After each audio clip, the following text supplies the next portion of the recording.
हम अवगुण भरे एक गुण नाहि। अमृत छाड़ बिख बिख खाई। माया मोह भरम पै भूले। सुत दारा स्यों प्रीत लगाई। एक उत्तम पंथ सुन्यो गुर संगत। तेह मिलंत जम त्रास मिटाई। एक अरदास पाठ कीरत की।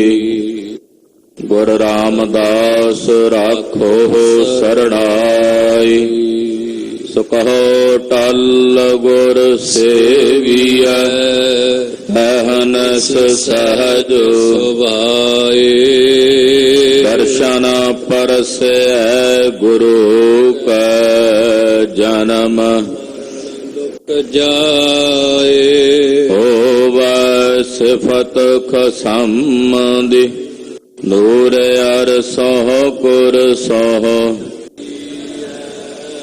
तुद डिठे सच्चे पातशाह। माल जन्म जन्म दी कटिया। सज्जन सच्चा पातशाह। सिर साहांद साहो। जिस पास बैठिया सोहीए।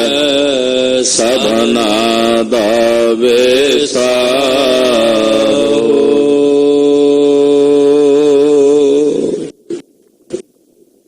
सतनाम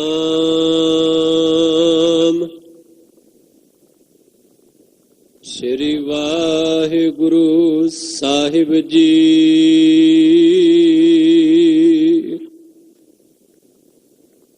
आसा महला चौथा। सतजुग सब संतोख शरीरा। पग चारे धर्म ध्यान जियो। मन तन हर गावह परम सुख पावह। हर हृदय हर गुण ज्ञान जियो। सतजुग सब संतोख शरीरा। पग चारे धर्म ध्यान जियो। मन तन हर गावह परम सुख पावह। हर हृदय हर गुण ज्ञान जियो। गुण ज्ञान पदार्थ हर हर किरतार्थ। सोभा गुरमुख होई। अंतर बाहर हर प्रवेको। दूजा अवर ना कोई। हर हर लिव लाई। हर नाम सखाई। हर दरगह पावै मान जियो। सतजुग सब संतोख शरीरा। पग चारे धर्म ध्यान जियो। तेता जुग आया अंतर जोर पाया। जत संजम कर्म कमाए जियो। पग चौथा खिसया त्रै पग टया। मन हृदय क्रोध जलाए जियो। मन हृदय क्रोध महाबिसलोद। निरपधावह लड़ दुख पाया। अंतर ममता रोग लगा। ना होमै अहंकार बधाया। हर हर कृपा तारी मेरा ठाकुर। मिख गुरमत हर नाम लह जाए जियो। तेता जुग आया अंतर जोर पाया।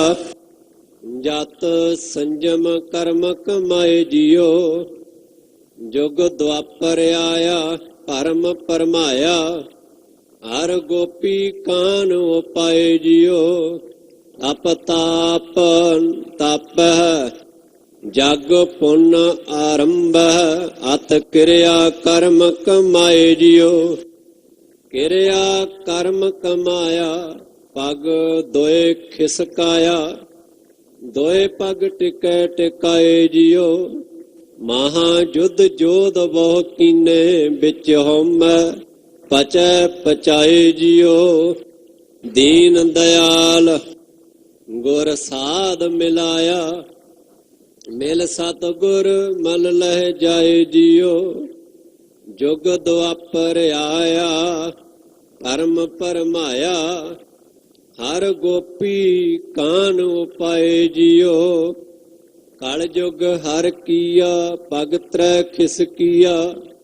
ਪਗ ਚੌਥਾ ਟਿਕੈ ਟਿਕਾਏ ਜਿਉ, ਗੁਰ ਸ਼ਬਦ ਕਮਾਇਆ ਔਖਦ ਹਰ ਪਾਇਆ। ਹਰ ਕੀਰਤ ਹਰ ਸਾਂਤ ਪਾਏ ਜਿਉ, ਹਰ ਕੀਰਤ ਰੁਤ ਆਈ। ਹਰ ਨਾਮ ਵਡਾਈ, ਹਰ ਹਰ ਨਾਮ ਖੇਤ ਜਮਾਇਆ। ਕਲ ਜੁਗ ਬੀਜ ਬੀਜੇ ਬਿਨ ਨਾਵੈ, ਸਭ ਲਾਹਾ ਮੂਲ ਗਵਾਇਆ। ਜਨ ਨਾਨਕ ਗੁਰ ਪੂਰਾ ਪਾਇਆ, ਮਨ ਹਿਰਦੈ ਨਾਮ ਲਖਾਏ ਜਿਉ। ਕਲ ਜੁਗ ਹਰ ਕੀਆ ਪਗ ਤਰੈ ਖਿਸਕੀਆ। ਪਗ ਚੌਥਾ ਟਿਕੈ ਟਿਕਾਏ ਜਿਉ। ਜਨ ਨਾਨਕ ਗੁਰ ਪੂਰਾ ਪਾਇਆ, ਮਨ ਹਿਰਦੈ ਨਾਮ ਲਖਾਏ ਜਿਉ। ਕਲ ਜੁਗ ਹਰ ਕੀਆ ਪਗ ਤਰੈ ਖਿਸਕੀਆ। ਪਗ ਚੌਥਾ ਟਿਕੈ ਟਿਕਾਏ ਜਿਉ। ਵਾਹਿਗੁਰੂ ਜੀ ਕਾ ਖਾਲਸਾ, ਵਾਹਿਗੁਰੂ ਜੀ ਕੀ ਫਤਿਹ। ਬਾਣੀ ਗੁਰੂ, ਗੁਰੂ ਹੈ ਬਾਣੀ, ਵਿੱਚ ਬਾਣੀ ਅੰਮ੍ਰਿਤ ਸਾਰੇ। ਗੁਰਬਾਣੀ ਕਹੈ ਸੇਵਕ ਜਨ ਮਾਨੈ, ਪ੍ਰਤੱਖ ਗੁਰੂ ਨਿਸਤਾਰੇ।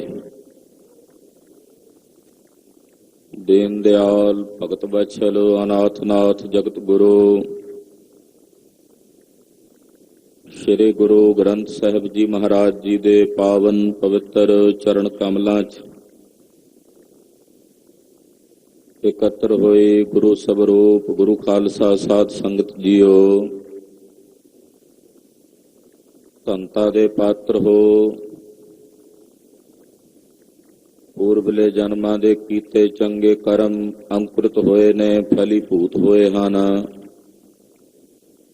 ਸਭ ਨੂੰ ਗੁਰੂ ਚਰਨਾਂ ਵਿੱਚ ਜੁੜ ਬੈਠਣ ਦਾ ਸੁਭਾਗ ਸਮਾਂ ਪ੍ਰਾਪਤ ਹੋਇਆ ਹੈ। ਅੰਮ੍ਰਿਤਮਈ ਧੁਰ ਕੀ ਬਾਣੀ, ਅਕਾਲੀ ਬਾਣੀ, ਸ੍ਰੀ ਆਸਾ ਜੀ ਦੀ ਵਾਰ ਦੇ ਸ਼ਬਦ ਕੀਰਤਨ ਆਪ ਜੀ ਨੇ ਬਹੁਤ ਹੀ ਅਦਬ, ਸਤਿਕਾਰ ਤੇ ਸ਼ਰਧਾ ਸਹਿਤ ਸਰਵਣ ਕੀਤੇ ਹਨ। ਉਪਰੰਤ ਅੰਮ੍ਰਿਤ ਵੇਲੇ ਸਤਿਗੁਰਾਂ ਵੱਲੋਂ ਬਖਸ਼ਿਸ਼ ਕੀਤੇ ਗਏ ਪਾਵਨ ਸ੍ਰੀ ਮੁਖ ਵਾਕ ਵਿਚਾਰਨ ਵਾਸਤੇ ਆਪਾਂ ਸਾਰੇ ਗੁਰੂ ਚਰਨਾਂ 'ਚ ਜੁੜ ਬੈਠੇ ਹਾਂ। ਆਸਾ ਰਾਗ ਦੇ ਛੰਤਾਂ 'ਚੋਂ ਅੱਜ ਦਾ ਪਾਵਨ ਸ਼ਬਦ ਸਾਨੂੰ ਸਾਰਿਆਂ ਨੂੰ ਪ੍ਰਾਪਤ ਹੋਇਆ ਹੈ। ਆਸਾ ਰਾਗ ਦੇ ਛੰਤ ਮਹਿੰਗੀਆਂ ਬਾਣੀਆਂ ਵਿੱਚੋਂ ਹਨ। ਭਾਵ ਕਠਿਨ ਬਾਣੀਆਂ ਵਿੱਚੋਂ ਹਨ। ਜਿਵੇਂ ਭੱਟਾਂ ਦੇ ਸਵਈਏ ਨੇ, ਸਹਿਜ ਕਿਰਤੀ ਦੇ ਸਲੋਕ ਨੇ, ਤੈਸੇ ਧੰਨ ਗੁਰੂ ਰਾਮਦਾਸ ਜੀ ਮਹਾਰਾਜ ਅੱਜ ਦਾ ਪਾਵਨ ਸ਼ਬਦ ਸਾਨੂੰ ਬਖਸ਼ਿਸ਼ ਕਰ ਰਹੇ ਨੇ। ਚਾਰਾਂ ਯੁੱਗਾਂ ਦਾ ਵਰਤਾਰਾ। ਭਾਈ ਸਾਹਿਬ ਭਾਈ ਗੁਰਦਾਸ ਜੀ ਆਪਣੀਆਂ ਵਾਰਾਂ ਵਿੱਚ ਇਹਨੂੰ ਜੁਗਗਰਦੀ ਲਿਖਦੇ ਨੇ। ਜੁਗਗਰਦੀ ਯਾਨੀ ਕਿ ਯੁੱਗਾਂ ਦੀ ਤਬਦੀਲੀ। ਯੁੱਗ ਬਦਲਦੇ ਹਨ, ਪਰ ਯੁੱਗ ਬਦਲਣ ਦਾ ਭਾਵ ਕੀ ਹੈ? ਲੋਕਾਂ ਦੀਆਂ ਜਿਹੜੀਆਂ ਮਨੌਤਾਂ ਨੇ, ਲੋਕਾਂ ਦੀਆਂ ਜੋ ਪ੍ਰਵਿਰਤੀਆਂ ਨੇ, ਬਿਰਤੀਆਂ ਨੇ, ਉਹ ਤਬਦੀਲ ਹੁੰਦੀਆਂ।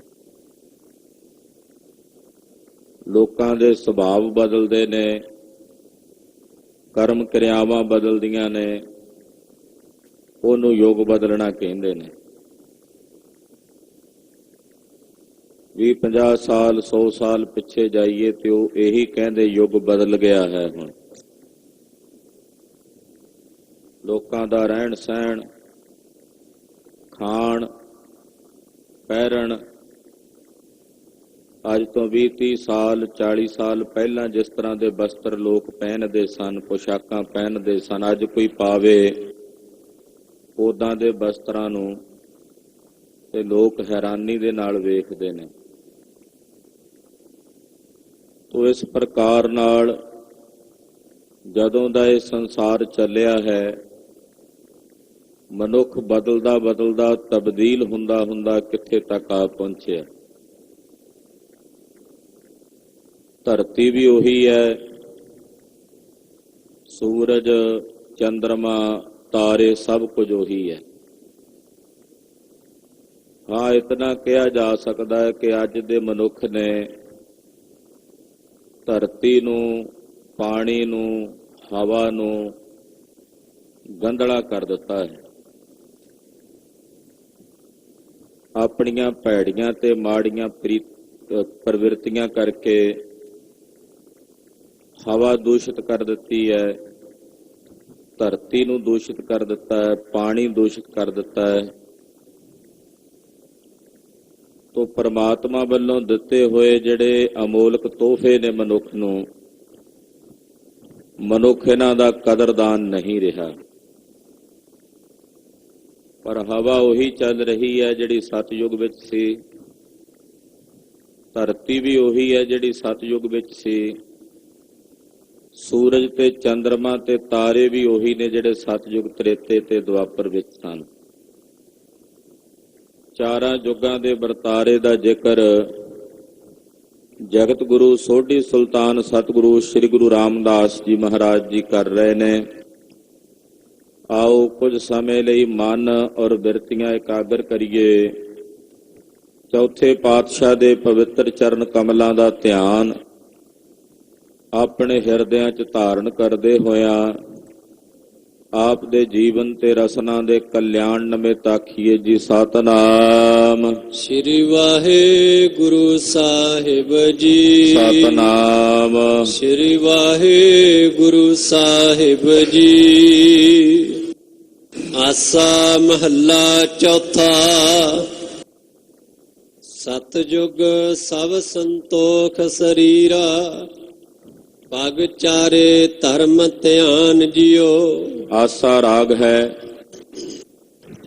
ਚੌਥੇ ਪਾਤਸ਼ਾਹ ਧੰਨ ਸ੍ਰੀ ਗੁਰੂ ਰਾਮਦਾਸ ਜੀ ਮਹਾਰਾਜ ਜੀ ਦੇ ਉਚਾਰਨ ਕੀਤੇ ਹੋਏ ਪਵਿੱਤਰ ਪਾਵਨ ਛੰਤ ਹਨ। ਸਤਿਯੁਗ ਜਦੋਂ ਜਗਤ ਦੀ ਪ੍ਰਾਰੰਭਤਾ ਹੋਈ, ਉਸ ਸਮੇਂ ਨੂੰ ਆਪਾਂ ਸਤਿਯੁਗ ਕਹਿ ਸਕਦੇ ਹਾਂ। ਪ੍ਰਾਰੰਭ ਤਾਂ ਹੋਇਆ ਹੀ ਹੈ ਨਾ ਜਗਤ, ਕਿਸੇ ਸਮੇਂ ਕਿਸੇ ਕਾਲ। ਪਹਿਲਾ ਦਿਨ ਤਾਂ ਕੋਈ ਨਾ ਕੋਈ ਇਸ ਧਰਤੀ ਦਾ ਹੋਵੇਗਾ। ਇਹ ਗੱਲ ਵੱਖਰੀ ਹੈ, ਸਾਨੂੰ ਉਸ ਦਿਨ ਦਾ ਬੋਧ ਨਹੀਂ ਹੈ। ਪਰ ਜਿਸ ਦਿਨ ਜਗਤ ਦੀ ਆਰੰਭਤਾ ਹੋਈ ਹੋਵੇਗੀ, ਸੰਸਾਰ ਨੂੰ ਪਰਮੇਸ਼ਰ ਨੇ ਰਚਿਆ ਹੋਵੇਗਾ, ਉਸੇ ਦਿਨ ਯੁੱਗਾਂ ਦਾ ਪ੍ਰਾਰੰਭ ਹੋ ਗਿਆ। ਉਸ ਵੇਲੇ ਸੀ ਸਤਿਯੁਗ। ਸਤਿਯੁਗ ਦੇ ਵਿੱਚ ਜਿਹੜੇ ਲੋਕ ਸਨ, ਉਹ ਸੰਤੋਖੀ ਪ੍ਰਵਿਰਤੀ ਦੇ ਸੀ। ਭਾਈ ਗੁਰਦਾਸ ਜੀ ਨੇ ਇਹਨਾਂ ਬਚਨਾਂ ਦੀ ਵਿਆਖਿਆ ਕੀਤੀ ਆਪਣੀਆਂ ਵਾਰਾਂ 'ਚ। ਉਹ ਕਹਿੰਦੇ, ਲੱਖ ਵਰਿਆਂ ਦੀ ਆਰਜਾ, ਕੋਠੇ ਕੋਟ ਨਾ ਮੰਡਪ ਸਾਜੇ। ਕਿ ਲੱਖਾਂ ਬਰਸ ਉਮਰ ਹੁੰਦੀ ਸੀ, ਯਾਨੀ ਕਿ ਉਮਰਾਂ ਬੜੀਆਂ ਲੰਮੀਆਂ ਸਨ ਉਸ ਵੇਲੇ। ਪਰ ਉਹ ਲੋਕ ਆਪਣੇ ਲਈ ਰਹਿਣ ਲਈ ਕੋਈ ਵੱਡੇ ਵੱਡੇ ਪੱਕੇ ਮਹਿਲ ਮਾੜੀਆਂ ਨਹੀਂ ਸਨ ਉਸਾਰਦੇ, ਯਾਨੀ ਕਿ ਸੰਤੋਖੀ ਪ੍ਰਵਿਰਤੀ ਦਾ ਜ਼ਿਕਰ ਹੈ। ਇਤਨੀ ਲੰਮੀ ਉਮਰ ਹੋਣ ਦੇ ਬਾਵਜੂਦ ਵੀ ਮਾਰਕੰਡੇ ਰਿਸ਼ੀ ਨੇ ਆਪਣੀ ਸਾਰੀ ਜ਼ਿੰਦਗੀ ਇੱਕ ਕੱਖਾਂ ਦੀ ਨਾ ਘਾਹ ਦੀ ਇੱਕ ਛਤਰੀ ਬਣਾਈ ਹੋਈ ਸੀ, ਉਹਦੇ ਥੱਲੇ ਕੱਟ ਦਿੱਤੀ। ਪੂਰੇ ਵਿਸ਼ਵ ਭਰ ਦੇ ਵਿੱਚ ਸਭ ਤੋਂ ਲੰਮੀ ਉਮਰ ਮਾਰਕੰਡੇ ਰਿਸ਼ੀ ਦੀ ਹੋਈ ਹੈ। ਗੁਰਬਾਣੀ 'ਚ ਇਹਦਾ ਜ਼ਿਕਰ ਹੈ। ਗਹਿਰੀ ਕਰਕੇ ਨੀਮ ਖੁਦਾਈ, ऊपर मंडप छाए, मार कंडे तिह को अधकाई, जिन तृण धर मूंड बिलाए। अपने सिर दे उत्ते ओ घाह दी छतरी धुप आया करे, सिर ते कर लिया करे, मींह आवे तां सिर ते कर लिया करे, नहीं तां थल्ले कोल रख छड्या करे। सारी जिंदगी इस तरह उन्हें बतीत कर लई। ਧੰਨ ਗੁਰੂ ਰਾਮਦਾਸ ਸਾਹਿਬ ਜੀ ਕਹਿੰਦੇ ਸੰਤੋਖੀ ਸਨ ਲੋਕ। ਬਹੁਤ ਜ਼ਿਆਦਾ ਲਾਲਚ ਮਨੁੱਖਾਂ ਦੇ ਅੰਦਰ ਨਹੀਂ ਸੀ। ਇਹ ਵਚਨ ਜਗਤ ਗੁਰੂ ਰਾਮਦਾਸ ਸਾਹਿਬ ਜਿਸ ਵੇਲੇ ਕਰ ਰਹੇ ਨੇ ਉਸ ਤੋਂ ਵੀ ਪਹਿਲਾਂ ਦੇ ਸੰਬੰਧ ਵਿੱਚ ਹੈ। ਪਰ ਆਪਾਂ ਅੱਜ ਦੇ ਵਰਤਮਾਨ ਦੇ ਸਮੇਂ ਵਿੱਚੋਂ ਜੇ 50, 60 ਸਾਲ 70 ਸਾਲ ਪਿੱਛੇ ਚਲੇ ਜਾਈਏ ਤਾਂ ਉਹ ਜਿਹੜੇ ਸਾਡੇ ਬਜ਼ੁਰਗ ਜਿਹੋ ਜਿਹੇ ਰਹਿਣ ਸਹਿਣ ਵਿੱਚ ਰਹਿੰਦੇ ਸੀ, ਜਿੱਦਾਂ ਅਸੀਂ ਅੱਜ ਰਹਿ ਰਹੇ ਹਾਂ, ਸਾਨੂੰ ਉਹ ਸੰਤੋਖੀ ਨਜ਼ਰ ਆਉਣਗੇ।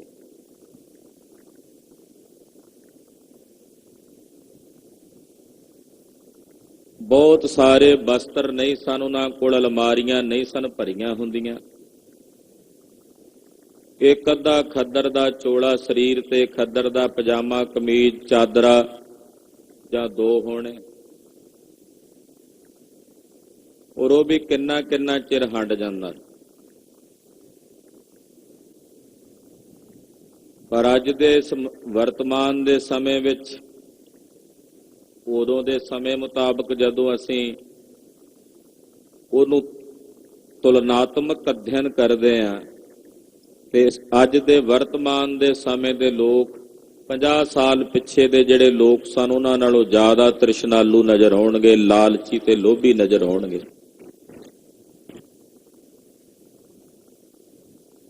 ਸਾਹਿਬ ਕਹਿੰਦੇ ਜਦੋਂ ਸਤਯੁਗ ਸੀ, ਸਤਯੁਗ ਵਿੱਚ ਇੱਕ ਪ੍ਰਮਾਤਮਾ ਦਾ ਗੁਣ ਮਨੁੱਖ ਦੇ ਕੋਲ ਸਭ ਤੋਂ ਅਧਿਕ ਸੀ, ਉਹ ਸੀ ਸੰਤੋਖ। ਐਸਾ ਨਹੀਂ ਕਿ ਸੰਤੋਖ ਕਿਤੇ ਗਵਾਚ ਜਾਂਦਾ। ਅੱਜ ਦੇ ਵਰਤਮਾਨ ਸਮੇਂ ਦੇ ਵਿੱਚ ਵੀ ਬਹੁਤ ਗੁਰਮੁਖ ਗੁਰਸਿੱਖ ਐਸੇ ਨੇ ਜਿਹੜੇ ਸੰਤੋਖ ਸਹਿਤ ਵਿਚਰਦੇ ਨੇ। ਐਸਾ ਨਹੀਂ ਕਿ ਕਿਸੇ ਵੀ ਚੀਜ਼ ਦਾ ਬੀਜ ਨਾਸ ਹੋ ਜਾਂਦਾ ਹੈ, ਘਟ ਜਾਂਦਾ ਹੈ, ਪਰ ਨਾਸ਼ ਨਹੀਂ ਹੁੰਦਾ। ਸਬਰ ਤੇ ਸੰਤੋਖ ਵਾਲੇ ਅੱਜ ਵੀ ਨੇ ਜਿਹੜੇ ਸਬਰ ਤੇ ਸੰਤੋਖ ਵਿੱਚ ਆਪਣਾ ਜੀਵਨ ਬਸਰ ਕਰ ਲੈਂਦੇ ਨੇ। ਯਥਾ ਲਾਭ ਸੰਤੁਸ਼ਟਾ ਤੇ ਅੱਜ ਵੀ ਬਹੁਤ ਸਾਰੇ ਵਿਅਕਤੀ ਸੰਸਾਰ ਦੇ ਵਿੱਚ ਵਿਚਰਦੇ ਨੇ, ਪਰ ਉਸ ਵਕਤ ਬਹੁਤ ਜ਼ਿਆਦਾ ਸਨ। ਸੰਤੋਖੀ ਲੋਕਾਂ ਦੀ ਗਿਣਤੀ ਬਹੁਤ ਜ਼ਿਆਦਾ ਸੀ, ਤ੍ਰਿਸ਼ਨਾਲੂ ਘੱਟ ਸਨ। ਐਸਾ ਨਹੀਂ ਕਿ ਤ੍ਰਿਸ਼ਨਾਲੂ ਨਹੀਂ ਹੋਣਗੇ, ਉਦੋਂ ਸੀਗੇ, ਪਰ ਉਹਨਾਂ ਦੀ ਗਿਣਤੀ ਘੱਟ ਸੀ।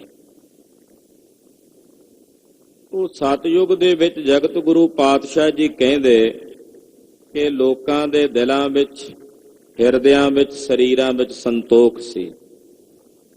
ਪੱਗ ਚਾਰੇ ਧਰਮ ਧਿਆਨ ਜਿਉ, ਧਰਮ ਦੇ ਚਾਰੇ ਪੈਰ ਮੌਜੂਦ ਸੀ। ਉਹਦਾ ਧਿਆਨ ਸੀ ਲੋਕਾਂ ਨੂੰ ਕਿ ਧਰਮ ਦੇ ਚਾਰ ਪੈਰ ਨੇ। ਲੋਕਾਂ ਦਾ ਧਿਆਨ ਧਰਮ ਵਾਲੇ ਪਾਸੇ ਸੀ, ਧਾਰਮਿਕ ਰੁਚੀ ਵਾਲੇ ਪਾਸੇ ਸੀ। ਚਾਰ ਪੈਰ ਧਰਮ ਦੇ ਇਸ ਤਰ੍ਹਾਂ ਦੱਸੇ ਜਾਂਦੇ ਨੇ: ਦਇਆ, ਦਾਨ, ਤਪ ਔਰ ਸਤ। ਸਤ, ਦਾਨ, ਦਇਆ ਤੇ ਤਪ, ਇਹ ਚਾਰ ਧਰਮ ਦੇ ਪੈਰ ਨੇ। ਧਰਮ ਰੂਪੀ ਜਿਹੜਾ ਧੌਲ ਕਿਹਾ ਜਾਂਦਾ ਹੈ, ਇਹਦੇ 4 ਪੈਰ ਨੇ। ਸਤਿਯੁਗ ਵਿੱਚ 4 ਹੀ ਮੌਜੂਦ ਸੀ, 4ਾਂ ਦੀ ਸਥਿਤੀ ਸੀ। 4 ਪੈਰਾਂ ਦੇ ਉੱਤੇ ਧਰਮ ਟਿਕਿਆ ਹੋਇਆ ਸੀ। ਲੋਕਾਂ ਦਾ ਧਰਮ ਵਾਲੇ ਪਾਸੇ ਧਿਆਨ ਸੀ। ਸੰਤੋਖ ਤੇ ਸਬਰ ਸਹਿਤ ਲੋਕ ਆਪਣੀ ਜ਼ਿੰਦਗੀ ਬਸਰ ਕਰਦੇ ਸਨ। ਮਨ ਤਨ ਹਰ ਗਾਵਹਿ, ਪਰਮ ਸੁਖ ਪਾਵਹਿ। ਹਰ ਹਿਰਦੈ ਹਰ ਗੁਣ ਗਿਆਨ ਜੀਓ। ਮਨ ਤੇ ਤਨ ਕਰਕੇ ਹਰੀ ਦੇ ਗੁਣਾਂ ਨੂੰ ਗਾਇਨ ਕਰਦੇ ਨੇ ਔਰ ਪਰਮ ਸੁਖ ਨੂੰ ਪਾਉਂਦੇ ਨੇ। ਹਰੀ ਅਕਾਲ ਪੁਰਖ ਵਾਹਿਗੁਰੂ ਪਰਮੇਸ਼ਰ ਉਹਨਾਂ ਦੇ ਹਿਰਦੇ 'ਚ ਵਸਦਾ ਔਰ ਹਰੀ ਵਾਹਿਗੁਰੂ ਪਰਮੇਸ਼ਰ ਦੇ ਜਿਹੜੇ ਗੁਣ ਨੇ ਉਹਨਾਂ ਦਾ ਗਿਆਨ ਉਹਨਾਂ ਗੁਰਮੁਖਾਂ ਦੇ ਹਿਰਦੇ ਵਿੱਚ ਵਸਦਾ ਹੈ। ਗੁਣ ਗਿਆਨ ਪਦਾਰਥ ਹਰ ਹਰ ਕਿਰਤਾਰਥ। ਸੋਭਾ ਗੁਰਮੁਖ ਹੋਈ। ਸ਼ੁਭ ਗੁਣਾਂ ਦਾ ਗਿਆਨ ਉਹਨਾਂ ਗੁਰਮੁਖਾਂ ਦੇ ਪਾਸ ਹੈ ਔਰ ਹਰੀ ਵਾਹਿਗੁਰੂ ਪਰਮੇਸ਼ਰ ਦੇ ਗੁਣਾਂ ਨੂੰ ਗਾਇਨ ਕਰਦਿਆਂ ਹੋਇਆਂ ਉਹ ਗੁਰਮੁਖ ਕਿਰਤਾਰਥ ਹੋ ਗਏ ਤੇ ਜਿਹੜੇ ਗੁਰਮੁਖ ਕਿਰਤਾਰਥ ਹੋਏ ਉਹਨਾਂ ਨੂੰ ਇਸ ਜਗਤ ਵਿੱਚ ਸੋਭਾ ਪ੍ਰਾਪਤ ਹੋਈ। ਜਾਂ ਇਸ ਤਰ੍ਹਾਂ ਕਹਿ ਲਈਏ ਕਿ ਬਾਕੀ ਜਿਤਨੇ ਕਰਮ ਕਾਂਡ ਕਰਨ ਵਾਲੇ ਸਨ ਉਹਨਾਂ ਵਿੱਚੋਂ ਗੁਰਮੁਖਾਂ ਨੂੰ ਸਭ ਤੋਂ ਅਧਿਕ ਸੋਭਾ ਪ੍ਰਾਪਤ ਹੋਈ, ਜਿਨ੍ਹਾਂ ਨੇ ਵਾਹਿਗੁਰੂ ਪਰਮੇਸ਼ਰ ਦੀ ਕੀਰਤੀ ਨੂੰ ਗਾਇਨ ਕੀਤਾ, ਨਿਰੰਕਾਰ ਦਾ ਨਾਮ ਜਪਿਆ।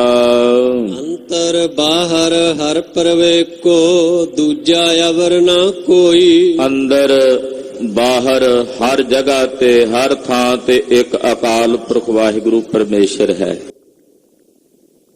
ਉਹਦੇ ਤੋਂ ਬਿਨਾਂ ਕੋਈ ਦੂਜਾ ਨਹੀਂ ਹੈ। ਦੂਜਾ ਅਵਰ ਨਾ ਕੋਈ, ਦੂਜਾ ਹੋਰ ਕੋਈ ਨਹੀਂ ਹੈ। ਉਹ ਸਾਰਿਆਂ ਦੇ ਹਿਰਦੇ ਵਿੱਚ ਵਸਦਾ ਹੈ, ਬਾਹਰ ਵੀ ਉਹੀ ਵਸਦਾ, ਹਰ ਜਗ੍ਹਾ ਤੇ। ਉਸ ਨਿਰੰਕਾਰ ਅਕਾਲ ਪੁਰਖ ਵਾਹਿਗੁਰੂ ਪਰਮੇਸ਼ਰ ਤੋਂ ਬਿਨਾਂ ਕੋਈ ਦੂਜਾ ਨਹੀਂ। ਹਰ ਹਰ ਲਿਵ ਲਾਈ, ਹਰ ਨਾਮ ਸਖਾਈ। ਹਰ ਦਰਗਹ ਪਾਵੈ ਮਾਨ ਜੀਓ। ਇਹ ਸਤਿਯੁਗੀ ਅਵਸਥਾ ਅੱਜ ਵੀ ਬਹੁਤ ਸਾਰੇ ਗੁਰਮੁਖਾਂ ਦੀ ਹੈ। ਇਹ 4 ਅਵਸਥਾਵਾਂ ਕਹਿ ਸਕਦੇ ਆ ਜਿਹੜੀਆਂ 4 ਯੁੱਗਾਂ ਦੀਆਂ ਦੱਸੀਆਂ ਨੇ ਮਨੁੱਖ ਦੀਆਂ। ਅੱਜ ਵੀ ਕਲਯੁਗ ਦੇ ਸਮੇਂ ਵਿੱਚ ਬੜੇ ਗੁਰਮੁਖ ਨੇ ਜਿਹੜੇ ਸਤਿਯੁਗ ਵਿੱਚ ਹੀ ਵਿਚਰਦੇ ਨੇ। ਉਹਨਾਂ ਲਈ ਕਲਯੁਗ ਨਹੀਂ ਹੈ, ਉਹਨਾਂ ਵਾਸਤੇ ਸਤਿਯੁਗ ਹੀ ਹੈ, ਕਿਉਂਕਿ ਅੰਦਰ ਸਤਿਯੁਗ ਦੀ ਪ੍ਰਵਿਰਤੀ ਹੈ। ਸਬਰ ਸੰਤੋਖ ਸਹਿਤ ਉਹਨਾਂ ਦਾ ਜੀਵਨ ਹੈ। ਪਰਮੇਸ਼ਰ ਦਾ ਨਾਮ ਜਪਣਾ, ਗੁਰਬਾਣੀ ਪੜ੍ਹਨੀ, ਹਰੀ ਦੇ ਨਾਲ ਆਪਣੀ ਲਿਵ ਲਾ ਕੇ ਰੱਖਣੀ। ਤੋ ਇੱਥੇ ਕਹਿ ਰਹੇ ਨੇ ਹਰ ਹਰ ਲਿਵ ਲਾਈ, ਹਰ ਨਾਮ ਸਖਾਈ। ਉਹਨਾਂ ਨੇ ਹਰੀ ਪਰਮੇਸ਼ਰ ਦੇ ਨਾਮ ਨਾਲ ਲਿਵ ਲਾਈ ਹੈ ਔਰ ਹਰੀ ਦੇ ਨਾਮ ਨੂੰ ਹੀ ਆਪਣਾ ਸਖਾਈ ਜਾਣਿਆ। ਹਰ ਦਰਗਹ ਪਾਵੈ ਮਾਨ ਜੀਓ। ਹਰੀ ਵਾਹਿਗੁਰੂ ਪਰਮੇਸ਼ਰ ਦੀ ਦਰਗਾਹ ਵਿੱਚ ਉਹਨਾਂ ਗੁਰਮੁਖਾਂ ਨੇ ਮਾਣ ਪ੍ਰਾਪਤ ਕੀਤਾ ਹੈ। ਸਤਿਯੁਗ ਸਭ ਸੰਤੋਖ ਸਰੀਰਾ, ਅਗ ਚਾਰੇ ਧਰਮ ਧਿਆਨ ਜੀਓ। ਸਤਿਯੁਗ ਵਿੱਚ ਸਾਰਿਆਂ ਦੇ ਸਰੀਰਾਂ ਵਿੱਚ ਸੰਤੋਖ ਤੇ ਸਬਰ ਸੀ ਔਰ ਧਰਮ ਦੇ 4 ਪੈਰ ਹਾਜ਼ਰ ਸਨ। 4 ਪੈਰਾਂ ਦੇ ਉੱਤੇ ਧਰਮ ਟਿਕਿਆ ਹੋਇਆ ਸੀ। ਤੇਤਾ ਜੁਗ ਆਇਆ, ਅੰਤਰ ਜੋਰ ਪਾਇਆ। ਜਤ ਸੰਜਮ ਕਰਮ ਕਮਾਏ ਜੀਓ। ਯੁੱਗ ਬਦਲਿਆ, ਯੁੱਗ ਗਰਦੀ ਹੋਈ, ਤ੍ਰੇਤਾ ਯੁੱਗ ਆ ਗਿਆ। ਇਹਦੇ ਵਿੱਚ ਲੋਕਾਂ ਦੇ ਸਰੀਰਾਂ 'ਚ ਬਲ ਭਰ ਗਿਆ,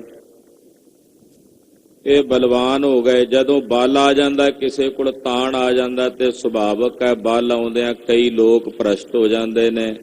ਤਾਣ ਆਉਂਦਿਆਂ, ਸੱਤਾ ਦੇ ਪ੍ਰਾਪਤ ਹੁੰਦਿਆਂ ਭ੍ਰਸ਼ਟ ਹੋ ਜਾਂਦੇ ਨੇ। ਬਲ ਆਉਂਦਿਆਂ ਜਰਵਾਣੇ ਬਣ ਜਾਂਦੇ ਨੇ, ਜ਼ੁਲਮ ਕਰਨ ਵਾਲੇ ਹੋ ਜਾਂਦੇ ਨੇ। ਜਿਹਦੇ ਕੋਲ ਜ਼ੋਰ ਹੁੰਦਾ ਉਹੀ ਜ਼ੁਲਮ ਕਰਦਾ। ਤੋ ਇਸ ਤਰ੍ਹਾਂ ਦੀ ਬਿਰਤੀ ਵਾਲੇ ਲੋਕ ਆ ਗਏ। ਲੋਕਾਂ 'ਚ ਬਲ ਭਰ ਗਿਆ, ਬਲੀ ਸਰੀਰਾਂ ਵਾਲੇ ਹੋ ਗਏ। ਸੱਤਾ ਆਉਣ ਲੱਗ ਪਈ ਲੋਕਾਂ ਦੇ ਕੋਲ। ਇਹਨੂੰ ਰਾਜ ਕਰਨ ਦੀ ਪ੍ਰਵਿਰਤੀ ਦੀ ਪ੍ਰਾਪਤੀ ਹੋ ਗਈ। ਤੋ ਜਦੋਂ ਇਸ ਤਰ੍ਹਾਂ ਦਾ ਸਮਾਂ ਆਇਆ ਤ੍ਰੇਤੇ ਯੁੱਗ ਦਾ, ਤਾਂ ਉਸ ਵੇਲੇ ਲੋਕ ਆਪਣੇ ਸਰੀਰਕ ਬਲ ਨਾਲ ਜਤ ਸਾਧਣ ਲੱਗੇ, ਜਤੀ ਰਹਿ ਕੇ ਆਪਣੇ ਆਪ ਨੂੰ ਬਲਵਾਨ ਕਰਦੇ, ਔਰ ਉਸ ਜਤ ਦੀ ਪਾਲਣਾ ਕਰਦਿਆਂ ਹੋਇਆਂ ਹੰਕਾਰ ਦੇ ਵਿੱਚ ਪ੍ਰਵਿਰਤ ਰਹਿੰਦੇ ਕਿ ਅਸੀਂ ਜਤ ਨੂੰ ਪਾਲਣ ਵਾਲੇ ਹਾਂ। ਸੰਜਮ, ਬਹੁਤ ਸਾਰੀਆਂ ਮਰਿਆਦਾਵਾਂ ਜਿਹੜੀਆਂ ਸਨ ਉਹ ਵੱਖੋ ਵੱਖਰੀਆਂ ਉਹ ਮਰਿਆਦਾਵਾਂ ਸੰਸਾਰ ਦੀਆਂ ਤ੍ਰੇਤੇ ਯੁੱਗ ਦਿਆਂ ਲੋਕਾਂ ਨੇ ਬਣਾ ਲਈਆਂ। ਪਗ ਚੌਥਾ ਖਿਸਿਆ ਤ੍ਰੈ ਪਗ ਟਿਕਿਆ, ਮਨ ਹਿਰਦੈ ਕ੍ਰੋਧ ਜਲਾਏ ਜਿਉ। ਧਰਮ ਦੇ ਜਿਹੜੇ 4 ਪੈਰ ਸਨ ਉਹਨਾਂ ਵਿੱਚੋਂ ਇੱਕ ਜਾਂਦਾ ਰਿਹਾ, 3 ਰਹਿ ਗਏ ਤ੍ਰੇਤੇ। ਕਿਹੜਾ ਪੈਰ ਗਿਆ? ਸੱਤ ਦਾ, ਕਿਉਂਕਿ ਸੱਤ ਦਇਆ, ਦਾਨ ਤੇ ਤਪ, ਇਹ 4 ਪੈਰ ਨੇ। ਜਿਹੜਾ ਸੱਤ ਸੀ ਧਰਮ ਦਾ ਪੈਰ, ਉਹ ਤ੍ਰੇਤੇ ਦੇ ਆਉਂਦਿਆਂ ਚਲਾ ਗਿਆ, ਲੋਕ ਕ੍ਰੋਧੀ ਹੋ ਗਏ।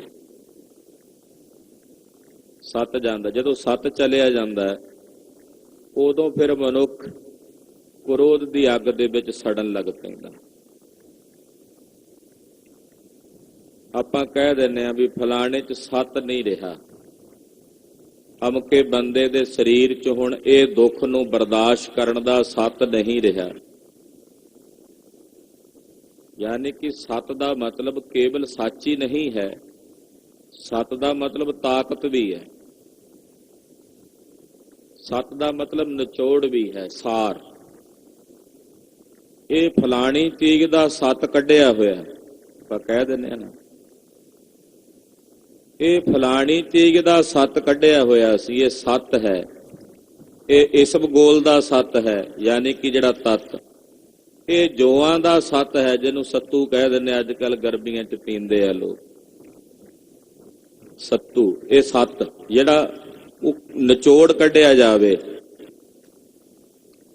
ਕਹਿਣ ਲੱਗੇ ਤ੍ਰੇਤਾ ਯੁੱਗ ਆ ਗਿਆ, ਲੋਕਾਂ ਦਾ ਜਿਹੜਾ ਧਰਮ ਦੇ 4 ਪੈਰ ਸਨ ਉਹਨਾਂ ਚੋਂ ਇੱਕ ਪੈਰ ਜਿਹੜਾ ਸੱਤ ਦਾ ਸੀ ਉਹ ਜਾਂਦਾ ਰਿਹਾ, ਸੱਤ ਨਹੀਂ ਰਿਹਾ ਲੋਕਾਂ 'ਚ। ਜਦੋਂ ਸੱਤ ਨਹੀਂ ਰਿਹਾ ਤਾਂ ਉਹ ਲੋਕ ਮਨ ਹਿਰਦੇ ਵਿੱਚ ਕ੍ਰੋਧ ਜਲਾਏ ਜਿਉ, ਕ੍ਰੋਧ ਨਾਲ ਸੜਨ ਲੱਗੇ, ਕ੍ਰਿਜਣ ਲੱਗੇ। ਸੱਤ ਨਹੀਂ ਰਿਹਾ, ਕੇਵਲ ਤਪ ਸੀ, ਤਪ ਨਾਲ ਕ੍ਰੋਧ ਤਾਂ ਜਾਗਦਾ ਰਿਹਾ ਤੇ ਉਸ ਕ੍ਰੋਧ ਕਰਕੇ ਹਿਰਦੇ 'ਚ ਸੜਦੇ ਰਹੇ, ਜਲਦੇ ਰਹੇ। ਬਲੀ ਸੀ, ਬਲ ਆ ਗਿਆ, ਤਾਣ ਆ ਗਿਆ, ਸੱਤਾ ਪ੍ਰਾਪਤ ਹੋ ਗਈ, ਭ੍ਰਸ਼ਟ ਹੋ ਗਏ ਤਾਂ ਹਿਰਦੇ 'ਚ ਕ੍ਰੋਧ ਨਾਲ ਸੜਨ ਲੱਗੇ, ਕਿਉਂਕਿ ਸੱਤ ਨਹੀਂ ਰਿਹਾ ਉਹਨਾਂ ਦੇ ਅੰਦਰ, ਉਸ ਬਲ ਨੂੰ ਬਰਦਾਸ਼ਤ ਕਰਨ ਦਾ ਮਾਦਾ ਨਹੀਂ ਰਿਹਾ, ਆਪਾਂ ਇਹ ਕਹਿ ਸਕਦੇ ਹਾਂ। ਉਹ ਜਿਵੇਂ ਕਹਿੰਦੇ ਆ ਨਾ ਵੀ ਅਚਾਨਕ ਕਿਸੇ ਮਨੁੱਖ ਨੂੰ ਕੋਈ ਬਹੁਤ ਕੀਮਤੀ ਸ਼ੈ ਮਿਲ ਜੇ, ਉਹਨੂੰ ਉਹਦੀ ਕਦਰ ਨਹੀਂ ਰਹਿੰਦੀ। ਵੀ ਜਿਸ ਦਾ ਹਾਜ਼ਮਾ ਬਹੁਤ ਜ਼ਿਆਦਾ ਕਮਜ਼ੋਰ ਹੋਵੇ, ਉਹਨੂੰ ਕੋਈ ਬਹੁਤ ਭਾਰੀ ਚੀਜ਼ ਦੇ ਦਿੱਤੀ ਜੇ ਉਹਦੇ ਕੋਲੋਂ ਬਰਦਾਸ਼ਤ ਨਹੀਂ ਹੁੰਦੀ। ਪੈਸੇ, ਬਲ ਤਾਂ ਆ ਗਿਆ ਤ੍ਰੇਤੇ ਯੁੱਗ ਵਿੱਚ, ਜਤੀ ਲੋਕ ਪੈਦਾ ਹੋਏ, ਸੰਜਮ ਰੱਖੇ ਉਹਨਾਂ ਨੇ, ਮਿਰਦਾ, ਬਲ ਤਾਂ ਆ ਗਿਆ, ਪਰ ਉਸ ਬਲ ਨੂੰ ਬਰਦਾਸ਼ਤ ਕਰਨ ਦਾ ਜਿਹੜਾ ਸੱਤ ਹੁੰਦਾ ਉਹ ਨਹੀਂ ਰਿਹਾ, ਸੱਤ ਚਲਾ ਗਿਆ। ਬਲ ਆਇਆ ਧੰਨ ਸ੍ਰੀ ਗੁਰੂ ਅੰਗਦ ਦੇਵ ਸਾਹਿਬ ਦੇ ਕੋਲ, ਗੁਰੂ ਨਾਨਕ ਸਾਹਿਬ ਦੀ ਸੇਵਾ ਕਰਕੇ। ਨਗਰ ਦਾ ਇੱਕ ਪਖੰਡੀ ਤਪਾ ਖਹਿਰੇ ਜ਼ਿਮੀਂਦਾਰਾਂ ਨੂੰ ਕਹਿੰਦਾ ਕਿ ਇਸ ਨਗਰ ਵਿੱਚ ਮੀਂਹ ਤਾਂ ਨਹੀਂ ਪਿਆ ਪੈਂਦਾ ਕਿ ਗੁਰੂ ਅੰਗਦ ਦੇਵ ਸਾਹਿਬ ਜੀ ਗ੍ਰਸਤੀ ਹੋ ਕੇ ਗੁਰੂ ਬਣ ਕੇ ਆਪਣੀ ਪੂਜਾ ਕਰਾ ਰਹੇ ਨੇ, ਇਹ ਪਾਪ ਤੁਹਾਡੇ ਪਿੰਡ ਤੇ ਲੱਗਾ, ਉਹਨਾਂ ਨੂੰ ਪਿੰਡੋਂ ਕੱਢ ਦਿਓ, ਮੀਂਹ ਪਵੇਗਾ। ਇਕੱਠੇ ਹੋ ਕੇ ਜਿੰਨੇ ਵੀ ਸਨ ਆਏ ਗੁਰੂ ਸਾਹਿਬ ਕੋਲ, ਕਹਿੰਦੇ ਤੁਸੀਂ ਚਲੇ ਜਾਓ, ਸਾਡੇ ਪਿੰਡ 'ਚ ਮੀਂਹ ਨਹੀਂ ਪੈਂਦਾ ਤੁਹਾਡੇ ਕਰਕੇ। ਸਾਹਿਬ ਨੇ ਬਚਨ ਕੀਤਾ, ਮੀਂਹ ਪੈਣਾ ਨਾ ਪੈਣਾ ਪਰਮੇਸ਼ਰ ਦੇ ਵੱਸ ਹੈ। ਕਹਿੰਦੇ ਨਹੀਂ ਜੀ, ਸਾਡੇ ਤਪੇ ਨੇ ਕਿਹਾ ਸਾਨੂੰ। ਹੁਣ ਉੱਥੇ ਬਲ ਇੰਨਾ ਹੈ ਕਿ ਇੱਕ ਬਚਨ ਨਾਲ ਸਭ ਕੁਝ ਕਰ ਸਕਦੇ ਨੇ, ਪਰ ਨਾਲ ਸੱਤ ਹੈ ਉਸ ਬਲ ਨੂੰ ਜਰਨ ਦਾ, ਅਜਰ ਨੂੰ ਜਰਨ ਦਾ। ਕਹਿੰਦੇ ਠੀਕ ਹੈ, ਖਡੂਰ ਸਾਹਿਬ ਤੋਂ ਪਾਤਸ਼ਾਹ ਚੱਲ ਪੈਂਦੇ ਹਨ, ਛੱਡ ਕੇ ਚੱਲ ਪੈਂਦੇ। ਜਿਸ ਕੋਲ ਸੱਤ ਹੋਵੇਗਾ ਉਹ ਬਲ ਨੂੰ ਬਰਦਾਸ਼ਤ ਕਰ ਸਕਦਾ। ਜਿਹਦੇ ਕੋਲ ਸੱਤ ਹੀ ਨਹੀਂ ਹੈ, ਮੇਰੇ ਸਰੀਰ 'ਚ ਸੱਤ ਨਹੀਂ, ਮੈਂ ਘਿਓ ਨੂੰ ਹਜਮ ਕਰ ਸਕਾਂ, ਖਾਵਾਂਗਾ ਤੇ ਅਤੀਸਾਰ ਹੀ ਹੋਣਗੇ, ਦੁਖਦਾਈ ਹੋਵੇਗਾ। ਤ੍ਰੇਤਾ ਯੁੱਗ ਜਦੋਂ ਆਇਆ, ਲੋਕਾਂ ਵਿੱਚੋਂ ਸੱਤ ਚਲਾ ਗਿਆ। ਬਲ ਤਾਂ ਸੀ, ਪਰ ਉਸ ਬਲ ਨੂੰ ਬਰਦਾਸ਼ਤ ਕਰਨ ਦਾ ਮਾਦਾ ਨਹੀਂ ਸੀ, ਤੇ ਉਹਨੇ ਕੀ ਕੀਤਾ? ਸੱਤ ਤੋਂ ਬਿਨਾਂ ਉਸ ਬਲ ਨੇ ਉਹਨਾਂ ਲੋਕਾਂ ਨੂੰ ਕ੍ਰੋਧੀ ਬਣਾ ਦਿੱਤਾ। ਉਹਨਾਂ ਦੇ ਹਿਰਦੇ ਵਿੱਚ ਕ੍ਰੋਧ ਦੀ ਜਿਹੜੀ ਅੱਗ ਸੀ ਉਹ ਪ੍ਰਚੰਡ ਹੋ ਕੇ ਬਲਣ ਲੱਗ ਪਈ। ਲੋਕ ਕ੍ਰੋਧੀ ਹੋ ਗਏ। ਮਨ ਹਿਰਦੈ ਕ੍ਰੋਧ ਮਹਾ ਬਿਸਲੋਧ, ਨਿਰਭਤਾਵ ਹੈ ਲੜ ਦੁੱਖ ਪਾਇਆ। ਮਨ ਤੇ ਹਿਰਦੇ ਵਿੱਚ ਕ੍ਰੋਧ ਕਰਕੇ ਉਸ ਮਹਾ ਵਿਸ਼ ਨੂੰ, ਆਪਣੇ ਹਿਰਦੇ ਵਿੱਚ ਜ਼ਹਿਰ ਨੂੰ ਉਹਨਾਂ ਨੇ ਪਾਲਿਆ। ਰਾਜੇ ਇੱਕ ਦੂਜੇ ਤੇ ਧਾਵੇ ਕਰਨ ਲੱਗੇ, ਲੜਨ ਲੱਗੇ, ਇਹ ਰਾਜ ਸਾਡਾ, ਦੂਜਾ ਕਹਿੰਦਾ ਸਾਡਾ। ਨਿਰਭਤਾਵ ਹੈ ਲੜ ਦੁੱਖ ਪਾਇਆ। ਰਾਜੇ ਦੌੜ ਕੇ ਭੱਜ ਕੇ ਇੱਕ ਦੂਜੇ ਤੇ ਹੱਲੇ ਕਰਨ ਲੱਗ ਪਏ। ਬਲ ਸੀ, ਬਲ ਨੇ ਸੱਤ ਨਹੀਂ ਦਿੱਤਾ ਵੀ ਉਸ ਬਲ ਨੂੰ ਜਰ ਲਈਏ, ਫੌਜਾਂ ਰੱਖ ਲਈਆਂ। ਫਿਰ ਦੂਜਿਆਂ ਦੇ ਰਾਜਿਆਂ ਦੇ ਰਾਜਾਂ ਉੱਤੇ ਹਮਲਾ ਕਰਨ ਲੱਗੇ, ਲੜਨ ਭਿੜਨ ਲੱਗੇ, ਤੇ ਆਪਸੀ ਵੈਰ ਵਿਰੋਧ ਉਹ ਲੋਕਾਂ ਨੇ ਵਧਾ ਲਏ। ਅੰਤਰ ਮਮਤਾ ਰੋਗ ਲਗਾਨਾ, ਹਉਮੈ ਅਹੰਕਾਰ ਵਧਾਇਆ। ਅੰਦਰ ਮਮਤਾ ਦਾ ਰੋਗ ਲੱਗ ਗਿਆ ਲੋਕਾਂ ਨੂੰ, ਤੇ ਹਉਮੈ ਤੇ ਹੰਕਾਰ ਨੂੰ ਲੋਕਾਂ ਨੇ ਆਪਣੇ ਅੰਦਰ ਬਹੁਤ ਜ਼ਿਆਦਾ ਵਧਾ ਲਿਆ। ਔਰ ਇਸੇ ਕਰਕੇ ਦੁੱਖ ਪਾਉਣ ਲੱਗੇ। ਹਰ ਹਰ ਕਿਰਪਾ ਧਾਰੀ ਮੇਰਾ ਠਾਕੁਰ, ਵੇਖ ਗੁਰਮਤਿ ਹਰ ਨਾਮ ਲਹਿ ਜਾਏ ਜੀਓ। ਜਿਨ੍ਹਾਂ ਤੇ ਮੇਰੇ ਹਰੀ ਪ੍ਰਭੂ ਵਾਹਿਗੁਰੂ ਪਰਮੇਸ਼ਰ ਨੇ ਆਪਣੀ ਕਿਰਪਾ ਧਾਰੀ ਹੈ, ਗੁਰੂ ਦੀ ਮੱਤ ਨਾਲ ਉਹਨਾਂ ਦੇ ਹਿਰਦੇ ਚੋਂ ਬਿਖ ਲੈ ਜਾਂਦਾ। ਬਿਖ ਗੁਰਮਤਿ ਹਰ ਨਾਮ ਲਹਿ ਜਾਏ ਜੀਓ। ਐਸਾ ਨਹੀਂ ਕਿ ਤ੍ਰੇਤੇ 'ਚ ਗੁਰਮੁਖ ਨਹੀਂ ਸਨ, ਸੀ, ਪਰ ਕਿਹੜੇ? ਜਿਨ੍ਹਾਂ ਤੇ ਹਰੀ ਨੇ ਕਿਰਪਾ ਧਾਰੀ, ਜਿਨ੍ਹਾਂ ਤੇ ਵਾਹਿਗੁਰੂ ਨੇ ਕਿਰਪਾ ਧਾਰੀ, ਤੇ ਮੇਰੇ ਠਾਕੁਰ ਦੀ ਕਿਰਪਾ ਨਾਲ ਗੁਰੂ ਨੇ ਉਹਨਾਂ ਦੇ ਹਿਰਦੇ ਵਿੱਚੋਂ ਜ਼ਹਿਰ ਲਾ ਦਿੱਤਾ, ਜਿਹੜਾ ਕ੍ਰੋਧ ਦਾ ਚੜਿਆ ਹੋਇਆ ਸੀ। ਔਰ ਗੁਰੂ ਦੀ ਮੱਤ ਦੁਆਰਾ ਉਹਨਾਂ ਗੁਰਮੁਖਾਂ ਨੇ ਹਰੀ ਦੇ ਨਾਮ ਨਾਲ ਆਪਣੀ ਸੁਰਤ ਜੋੜ ਲਈ। ਉਸੇ ਹਰੀ ਨਾਮ ਦੀ ਬਰਕਤ ਨਾਲ ਉਹਨਾਂ ਦਾ ਜ਼ਹਿਰ ਲੱਥ ਗਿਆ। ਜੈਸੇ ਸੱਪ ਦਾ ਚੜਿਆ ਜ਼ਹਿਰ ਕਿਸੇ ਮੰਤਰ ਦੁਆਰਾ ਉਤਰ ਜਾਂਦਾ, ਤੈਸੇ ਇਹਨਾਂ ਵਿਸ਼ੇ ਵਿਕਾਰਾਂ ਦੀ ਚੜੀ ਹੋਈ ਜ਼ਹਿਰ ਜਿਹੜੀ ਮਨੁੱਖ ਦੇ ਦਿਲ ਦਿਮਾਗ ਦੇ ਉੱਤੇ ਹੈ, ਉਹ ਗੁਰ ਮੰਤਰ ਦੇ ਅਭਿਆਸ ਨਾਲ ਉਤਰਦੀ ਹੈ। ਬਿਨਾਂ ਗੁਰ ਮੰਤਰ ਤੋਂ ਉਹ ਜ਼ਹਿਰ ਹਿਰਦੇ ਚੋਂ ਨਹੀਂ ਲੱਥਦਾ। ਗੁਰੂ ਦੀ ਮੱਤ ਨਾਲ ਜਿਨ੍ਹਾਂ ਨੇ ਉਸ ਗੁਰਮੰਤਰ ਨੂੰ ਜਪਿਆ, ਪਾਤਸ਼ਾਹ ਕਹਿੰਦੇ ਉਹਨਾਂ ਦੇ ਹਿਰਦੇ ਚੋਂ ਜ਼ਹਿਰ ਲੱਥ ਜਾਂਦੀ ਹੈ। ਕੀਤਾ ਜੁਗ ਆਇਆ ਅੰਤਰ ਜੋਰ ਪਾਇਆ, ਜਤ ਸੰਜਮ ਕਰਮ ਕਮਾਏ ਜੀਓ। ਜਿਹੜੀ ਪੰਕਤੀ ਨਾਲ ਛੰਤ ਸ਼ੁਰੂ ਕੀਤਾ, ਉੱਥੇ ਉਸੇ ਪੰਕਤੀ ਨੂੰ ਪੜ੍ਹ ਕੇ ਸਮਾਪਤ ਕਰਕੇ ਇੱਕ ਡੱਬਾ ਬਣਾਉਂਦੇ ਆ। ਇਹ ਸ਼ਿੰਗਾਰ ਦਾ ਡੱਬਾ ਹੈ, ਜਿਹਦੇ 'ਚ ਕੀਮਤੀ ਹੀਰੇ ਭਰ ਕੇ ਮਹਾਰਾਜ ਜੀ ਸਾਨੂੰ ਬਖਸ਼ਿਸ਼ ਕਰ ਰਹੇ ਨੇ। ਕਹਿੰਦੇ ਤ੍ਰੇਤਾ ਯੁੱਗ ਜਦੋਂ ਆਇਆ, ਅੰਤਰ ਜ਼ੋਰ ਪਾਇਆ, ਮਨੁੱਖਾਂ ਅੰਦਰ ਜ਼ੋਰ ਤੇ ਬਲ ਵਧਿਆ, ਜਤ ਰੱਖਣ ਲੱਗੇ, ਸੰਜਮ ਰੱਖਣ ਲੱਗੇ, ਏਦਾਂ ਦੇ ਬਹੁਤ ਸਾਰੇ ਕਰਮ ਕਾਂਡ ਕਮਾਉਣ ਲੱਗੇ। ਯੁੱਗ ਦੁਆਪਰ ਆਇਆ, ਧਰਮ ਪਰਮਾਇਆ, ਹਰ ਗੋਪੀ ਕਾਨੋ ਪਾਏ ਜਿਉ। ਦੁਆਪਰ ਯੁੱਗ ਆਇਆ, ਲੋਕ ਭਰਮ ਤੇ ਭੁਲੇਖਿਆਂ ਚ ਪਾ ਦਿੱਤੇ। ਕ੍ਰਿਸ਼ਨ ਤੇ ਗੋਪੀਆਂ ਆਦਿ ਕੇ ਪਰਮੇਸ਼ਰ ਨੇ ਪੈਦਾ ਕਰ ਦਿੱਤੇ ਦੁਆਪਰ ਯੁੱਗ ਵਿੱਚ। ਤਪ ਤਾਪਨ ਤਪਹਿ ਜੁਗ ਪੁਨ ਆਰੰਭਹਿ ਅਤ ਕਿਰਿਆ ਕਰਮ ਕਮਾਏ ਜਿਉ।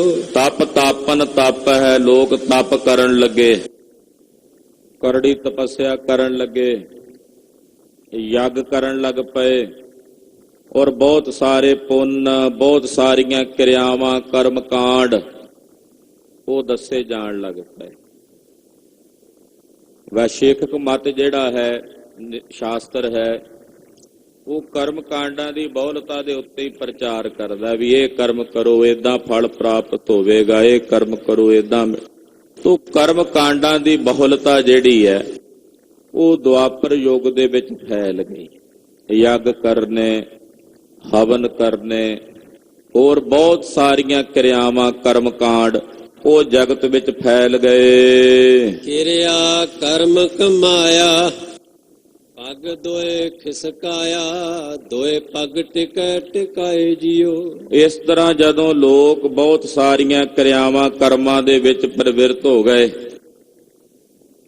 ਤਾਂ ਦੋ ਪੈਰ ਖਿਸਕ ਗਏ। ਯਾਨੀ ਕਿ ਇੱਕ ਤਾਂ ਸਤਯੁਗ ਤ੍ਰੇਤੇ ਵਿੱਚ ਖਿਸਕ ਗਿਆ ਧਰਮ ਦਾ, ਦੂਜਾ ਦੁਆਪਰ ਵਿੱਚ ਆ ਕੇ ਖਿਸ ਗਿਆ। ਦੋ ਪੈਰ ਹੀ ਜਿਹੜੇ ਧਰਮ ਦੇ ਸਨ, ਦਾਨ ਔਰ ਦਇਆ, ਉਹ ਰਹਿ ਗਏ।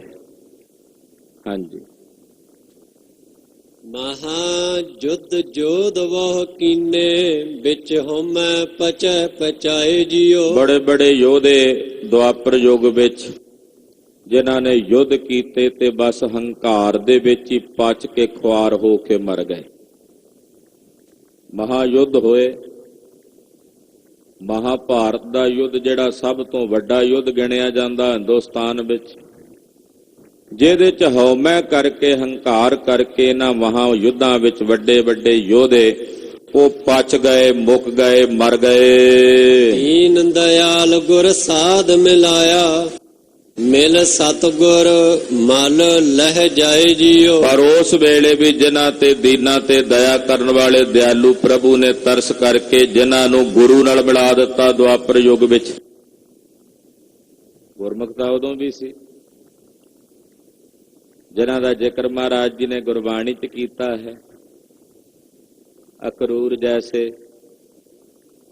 ਅੰਗਦਾ, ਪਰੂਰੋ, ਇਹ ਜਿੰਨੇ ਮਹਾਂਪੁਰਸ਼ ਭਗਤ ਹੋਏ ਉਗਰਸੈਨ ਦਾ ਜ਼ਿਕਰ ਕਰਦੇ ਆ। ਤੋ ਜਿਨ੍ਹਾਂ ਤੇ ਦੀਨ ਦਿਆਲ ਵਾਹਿਗੁਰੂ ਨੇ, ਅਕਾਲ ਪੁਰਖ ਨੇ, ਪਰਮੇਸ਼ਰ ਨੇ ਕਿਰਪਾ ਕੀਤੀ, ਉਹਨਾਂ ਨੂੰ ਗੁਰੂ ਮਿਲਾ ਦਿੱਤਾ। ਔਰ ਜਿਨ੍ਹਾਂ ਨੂੰ ਗੁਰੂ ਮਿਲਿਆ ਉਹਨਾਂ ਦੇ ਹਿਰਦੇ ਵਿੱਚੋਂ ਜਿੰਨੀ ਵੀ ਮੈਲ ਸੀ ਹਉਮੈ ਦੀ, ਮਮਤਾ ਦੀ, ਵਿਕਾਰਾਂ ਦੀ, ਉਹ ਸਾਰੀ ਮੈਲ ਸਤਿਗੁਰਾਂ ਦੀ ਦਇਆ ਨਾਲ ਉਹਨਾਂ ਦੇ ਹਿਰਦੇ ਚੋਂ ਲੈ ਗਏ। ਮਿਲ ਸਤਿਗੁਰ ਮਲ ਲਹਿ ਜਾਏ ਜੀਓ। ਸਤਿਗੁਰਾਂ ਨਾਲ ਮਿਲ ਕੇ ਭਾਈ ਮੈਲ ਲੈ ਜਾਂਦੀ ਹੈ ਹਿਰਦੇ ਦੀ। ਇਹ ਜਿਹੜੀ ਗੁਰੂ ਕੀ ਸੰਗਤ ਹੈ, ਇਹ ਸਾਡੇ ਹਿਰਦੇ ਦੀ ਮੈਲ ਨੂੰ ਧੋਣ ਵਾਸਤੇ ਘਾਟ ਹੈ। ਜਿਵੇਂ ਧੋਬੀਆਂ ਦੇ ਘਾਟ ਹੁੰਦੇ ਨੇ ਨਾ, ਜਿੱਥੇ ਉਹ ਕੱਪੜੇ ਧੋਇਆ ਕਰਦੇ ਸਨ, ਮਹਾਂਪੁਰਸ਼ ਕਹਿੰਦੇ ਸਾਧ ਸੰਗਤ ਜਿਹੜੀ ਹੈ ਇਹ ਘਾਟ ਹੈ। ਇਸ ਸਾਧ ਸੰਗਤ ਰੂਪੀ ਘਾਟ ਦੇ ਵਿੱਚ ਨਾਮ ਰੂਪੀ ਜਲ ਹੈ, ਔਰ ਇਸੇ ਤਰ੍ਹਾਂ ਪ੍ਰੇਮ ਰੂਪੀ ਸਾਬਣ ਹੈ, ਤੇ ਮਨ ਰੂਪੀ ਕੱਪੜਾ ਜਿਹਨੂੰ ਧੋਣਾ। ਪ੍ਰੇਮ ਦੀ ਸਾਬਣ ਲਾਈ, ਨਾਮ ਦਾ ਜਲ ਪਾਇਆ, ਪਰ ਕੱਲੀ ਸਾਬਣ ਲਾਇਆ ਦਾਗ ਜ਼ਿਆਦਾ ਲੱਗੇ ਹੋਣ ਤਾਂ ਨਹੀਂ ਉਤਰਦੀ ਮੈਲ। ਕਿਵੇਂ ਕਰੀਏ? ਕਹਿੰਦੇ ਮੁੱਕੀਆਂ ਮਾਰਦੀਆਂ ਪੈਂਦੀਆਂ, ਉੱਤੋਂ ਉਹਨੂੰ ਕੁੱਟਣਾ ਪੈਂਦਾ। ਕਹਿੰਦੇ ਜਿਹੜੀ ਸਾਡੀ ਸ਼ਰਧਾ ਤੇ ਨਿਸ਼ਚੈ, ਸ਼ਰਧਾ ਤੇ ਨਿਸ਼ਚੈ ਰੂਪੀ ਮੁੱਕੀਆਂ ਮਾਰ ਕੇ ਫਿਰ ਇਸ ਮਨ ਰੂਪੀ ਕੱਪੜੇ ਨੂੰ ਧੋ ਕੇ ਉਜਲਾ ਕਰੀਦਾ ਹੈ।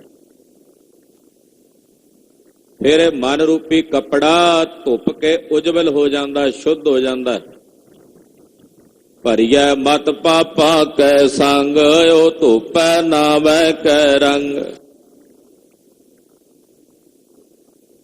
ਉਹ ਇਸ ਪ੍ਰਕਾਰ ਨਾਲ ਕਹਿੰਦੇ ਫਿਰ ਇਹ ਮਨ ਸ਼ੁੱਧ ਤੇ ਪਵਿੱਤਰ ਹੋ ਜਾਂਦਾ, ਪਰ ਹੁੰਦਾ ਗੁਰੂ ਕੀ ਸੰਗਤ ਕਰਕੇ ਹੈ। ਜੁਗ ਦੁਆਪਰ ਆਇਆ ਭਰਮ ਪਰਮਾਇਆ, ਹਰ ਗੋਪੀ ਕਾਨ ਉਪਾਏ ਜਿਉ। ਦੁਆਪਰ ਯੁੱਗ ਆ ਗਿਆ, ਲੋਕਾਂ ਨੂੰ ਭਰਮ ਚ ਭੁਲਾ ਦਿੱਤਾ, ਮਾਇਆ ਨੇ ਗੋਪੀ ਕਾਨ ਪੈਦਾ ਹੋ ਗਏ। ਕਲ ਜੁਗ ਹਰ ਕੀਆ ਪਗ ਤਰੈ ਖਿਸ ਕੀਆ, ਪਗ ਚੌਥਾ ਟਿਕੈ ਟਿਕਾਏ ਜਿਉ। ਚੌਥਾ ਯੁੱਗ ਆ ਗਿਆ, ਕਲ ਯੁੱਗ। ਕਲ ਯੁੱਗ ਕੀਤਾ ਕਿਹਨੇ? ਪਰਮੇਸ਼ਰ ਨੇ ਕੀਤਾ ਨਾ, ਇਹ ਵੀ ਤਾਂ ਪਰਮੇਸ਼ਰ ਦਾ ਬਣਾਇਆ ਯੁੱਗ ਹੈ। ਕਲ ਯੁਗ ਹਰ ਕੀਆ, ਇਹ ਕਲ ਯੁਗ ਹਰੀ ਨੇ ਕੀਤਾ। ਪਗ ਤਰੈ ਖਸ ਕੀਆ, ਤਿੰਨ ਪੈਰ ਚਲੇ ਗਏ ਧਰਮ ਦੇ, ਇੱਕੋ ਹੀ ਰਹਿ ਗਿਆ ਕਲ ਯੁਗ ਵਿੱਚ ਦਇਆ, ਉਹ ਵੀ ਡਾਵਾਂ ਡੋਲ ਹੋ ਗਈ। ਧਰਮ ਡਾਵਾਂ ਡੋਲ ਹੋ ਗਿਆ। ਕੂੜਾ ਮਾਵਸ ਸੱਚ ਚੰਦਰਮਾ ਦਿਸੈ ਨਾਹੀ, ਕਹਿ ਚੜਿਆ ਹੋ ਭਾਲ ਬਿਕੁੰਨੀ ਹੋਈ, ਆਂਧੇਰਾ ਰਹੋ ਨ ਕੋਈ। ਨਜ਼ਰ ਨਹੀਂ ਸੀ ਆਉਂਦਾ ਧਰਮ ਕਿੱਥੇ ਗਿਆ। ਧਰਮ ਪੰਖ ਕਰੇ ਉੱਡ ਰਿਹਾ, ਖੰਭ ਲਾ ਕੇ ਮਾਨੋ ਜਿਵੇਂ ਉੱਡ ਗਿਆ ਹੋਵੇ। ਕਲਕਾਤੀ ਰਾਜੇ ਕਾ ਸਾਈ, ਏਦਾਂ ਦਾ ਵਰਤਾਰਾ ਸੰਸਾਰ ਦੇ ਵਿੱਚ ਵਰਤ ਗਿਆ। ਧਰਮ ਪੰਖ ਕਰੇ ਉੱਡ ਰਿਹਾ, ਖੰਭ ਲਾ ਕੇ ਉੱਡ ਗਿਆ ਹੋਵੇ। ਜਦੋਂ ਕਲਯੁਗ ਦਾ ਵਰਤਾਰਾ ਐਸਾ ਵਰਤਿਆ, ਕਲ ਹੋਈ ਕੁੱਤੇ ਮੁਹੀ ਖਾਜ ਹੋਆ ਮੁਰਦਾਰ ਗੁਸਾਈ। ਰਾਜੇ ਪਾਪ ਕਮਾਵਦੇ, ਉਲਟੀ ਵਾੜ ਖੇਤ ਕੋ ਖਾਈ। ਪਰਜਾ ਅੰਧੇ ਗਿਆਨ ਵੈਣ, ਕੂੜ ਕੁਸਤ ਮੁਖੋਇਆ ਲਾਈ। ਚੇਲੇ ਸਾਜ ਵਜਾਏਂਦੇ, ਨੱਚਣ ਗੁਰੂ ਬਹੁਤ ਬਿਦ ਭਾਈ।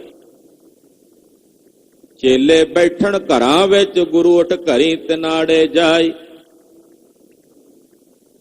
ਇਸਤਰੀ ਪੁਰਖਾ ਦਾਮ ਹਿੱਤ, ਭਾਵੇਂ ਆਏ ਕਿਥਾਉ ਜਾਈ। ਵਰਤਿਆ ਪਾਪ ਸਬਸ ਜਗ ਮਾਹੀ। ਜਦੋਂ ਕਲਯੁਗ ਦਾ ਇਹ ਵਰਤਾਰਾ ਵਰਤ ਗਿਆ, ਫਿਰ ਸਤਿਗੁਰ ਨਾਨਕ ਪ੍ਰਗਟਿਆ। ਮਿੱਟੀ ਧੁੰਦ ਜਗ ਚਾਨਣ ਹੋਆ, ਜਿਉ ਕਰ ਸੂਰਜ ਨਿਕਲਿਆ, ਤਾਰੇ ਛਪੇ ਅੰਧੇਰ ਪਲੋਆ। ਸਿੰਘ ਬੁਕੇ ਮੇਰ ਗਾਵਲੀ, ਭੰਨੀ ਜਾਏ ਨਾ ਧੀਰ ਧਰੋਆ। ਫਿਰ ਸਾਹਿਬ ਸੱਚੇ ਪਾਤਸ਼ਾਹ ਜਗਤ ਗੁਰੂ ਬਾਬਾ ਜੀ ਪ੍ਰਗਟ ਹੋਏ, ਕਿਉਂਕਿ ਧਰਤੀ ਨੇ ਅਰਦਾਸ ਕੀਤੀ ਕਿ ਧਰਮ ਦਾ ਇੱਕ ਪੈਰ ਦਇਆ ਵੀ ਜਾਂ ਧਰਮ ਵੀ ਹੁਣ ਡਾਵਾਂ ਡੋਲ ਹੋ ਗਿਆ, ਮੈਂ ਕਿਸ ਆਸਰੇ ਟਿਕਾਂ। ਤਾਂ ਨਿਰੰਕਾਰ ਵਾਹਿਗੁਰੂ ਨੇ ਗੁਰੂ ਨਾਨਕ ਸਾਹਿਬ ਦਾ ਰੂਪ ਧਾਰਨ ਕੀਤਾ। ਸੁਣੀ ਪੁਕਾਰ ਦਤਾਰ ਪ੍ਰਭ, ਗੁਰ ਨਾਨਕ ਜਗ ਮਾਹੇ ਪਠਾਇਆ। ਪਰਮੇਸ਼ਰ ਨੇ ਧਰਤੀ ਦੀ ਪੁਕਾਰ ਸੁਣ ਕੇ ਜਗਤ ਗੁਰੂ ਬਾਬਾ ਜੀ ਨੂੰ ਜਗਤ ਵਿੱਚ ਭੇਜਿਆ, ਗੁਰੂ ਨਾਨਕ ਸਾਹਿਬ। ਤੋ ਇੱਥੇ ਧੰਨ ਗੁਰੂ ਰਾਮਦਾਸ ਸਾਹਿਬ ਕਹਿ ਰਹੇ ਨੇ, ਕਲ ਯੁਗ ਹਰ ਕੀਆ ਪਗ ਤਰੈ ਖਿਸ ਕੀਆ, ਪਗ ਚੌਥਾ ਟਿਕਾ ਟਿਕਾਏ ਜੀਓ। ਚੌਥਾ ਪੈਰ ਤਾਂ ਟਿਕੇ ਜੇ ਟਿਕਾਵੇ ਵਾਹਿਗੁਰੂ। ਕਲ ਯੁਗ ਆ ਗਿਆ, ਕੀਤਾ ਕਿਸ ਨੇ? ਆ ਪਰਮੇਸ਼ਰ ਨੇ, ਹਰੀ ਨੇ ਬਣਾਇਆ ਕਲ ਯੁਗ ਵੀ। ਇਹ ਯੁੱਗ ਪਰਮੇਸ਼ਰ ਦੇ ਬਣਾਏ ਹੋਏ ਨੇ, ਅਕਾਲ ਪੁਰਖ ਦੇ ਬਣਾਏ ਹੋਏ ਨੇ। ਇਹ ਕਲ ਯੁਗ ਜਗਤ ਗੁਰੂ ਬਾਬਾ ਜੀ ਨੂੰ ਵੀ ਮਿਲਣ ਆਇਆ। ਸਤਿਗੁਰਾਂ ਨਾਲ ਕਲਯੁਗ ਦੀ ਵਾਰਤਾ ਹੋਈ, ਐਸਾ ਦੱਸਿਆ ਜਾਂਦਾ। ਇਤਿਹਾਸਕਾਰ ਦੱਸਦੇ ਆ, ਸੰਗਰੂਰ ਦੇ ਵਿੱਚ ਗੁਰਦੁਆਰਾ ਨਾਨਕਿਆਣਾ ਸਾਹਿਬ, ਇੱਥੇ ਕਲਯੁਗ ਸਾਹਿਬ ਦੇ ਦਰਸ਼ਨਾਂ ਨੂੰ ਪਹੁੰਚੇ। ਬੜਾ ਵਿਕਰਾਲ ਰੂਪ ਉਹਦਾ ਬਣਿਆ ਹੋਇਆ, ਬੜੀ ਹਨੇਰੀ ਚੱਲੀ, ਧੂੜ ਚੱਲੀ। ਇੱਕ ਹੱਥ ਵਿੱਚ ਜੀਭ ਫੜੀ ਹੋਈ ਤੇ ਇੱਕ ਹੱਥ ਵਿੱਚ ਇਦਰੀ ਫੜੀ ਹੋਈ। ਮਰਦਾਨ ਨੇ ਪੁੱਛਿਆ, ਗੁਰੂ ਬਾਬਾ ਜੀ ਇਹ ਕੌਣ ਹੈ? ਸਾਹਿਬ ਆਖਿਆ, ਆਉਂਦਾ ਹੈ ਪੁੱਛ ਲੈ। ਮਹਾਰਾਜ ਭੈ ਆਉਂਦਾ ਹੈ, ਜਨਮ ਸਾਖੀ 'ਚ ਜ਼ਿਕਰ ਆਉਂਦਾ, ਭੈ ਆਉਂਦਾ ਹੈ, ਡਰ ਆਉਂਦਾ ਹੈ। ਮਹਾਰਾਜ ਜੀ ਆਖਿਆ ਭੈ ਕਰਨ ਦੀ ਲੋੜ ਨਹੀਂ। ਪੁੱਛਿਆ ਭਾਈ ਇਹ ਕੀ ਵਰਤਾਰਾ ਹੈ? ਕਹਿਣ ਲੱਗਾ ਜ਼ੁਬਾਨ ਤੇ ਇਸ ਇੰਦਰੀ ਦੇ ਰਸਕ ਲੋਕ ਸੰਸਾਰ ਦੇ ਵਿੱਚ ਮੇਰੇ ਸਮੇਂ ਵਿੱਚ ਹਨ। ਇਸੇ ਰਸ ਵਿੱਚ ਮੇਰੇ ਸਮੇਂ 'ਚ ਲੋਕ ਉਲਝੇ ਹੋਏ ਨੇ। ਧੰਨ ਹੋ ਜਗਤ ਗੁਰੂ ਜੀ, ਤੁਸੀਂ ਮੇਰੇ ਸਮੇਂ 'ਚ ਅਵਤਾਰ ਧਾਰਨ ਕੀਤਾ ਹੈ। ਜਿਹੜੇ ਤੁਹਾਡੀ ਸ਼ਰਨ 'ਚ ਨੇ ਉਹਨਾਂ ਤੇ ਮੇਰਾ ਜ਼ੋਰ ਨਹੀਂ, ਉਹਨਾਂ ਤੇ ਮੇਰਾ ਪ੍ਰਭਾਵ ਨਹੀਂ, ਜੋ ਤੁਹਾਡੀ ਸ਼ਰਨ ਵਿੱਚ ਨੇ। ਕਲਗੀਧਰ ਦੇ ਚਰਨਾਂ 'ਚ ਮਹਾਰਾਜ ਮੇਰਾ ਕਿਵੇਂ ਭਲਾ ਹੋਵੇ, ਕਲਯੁਗ ਨੇ ਕਿਹਾ, ਮੇਰਾ ਜੀਵਨ ਕਿਵੇਂ ਕਿਰਤਾਰਥ ਹੋਵੇ। ਆਖਿਆ ਜਿੱਥੇ ਸੰਗਤਾਂ ਦੇ ਜੋੜੇ ਉਤਰਦੇ ਆ ਉੱਥੇ ਆ ਕੇ ਨਿਵਾਸ ਕਰਿਆ ਕਰ।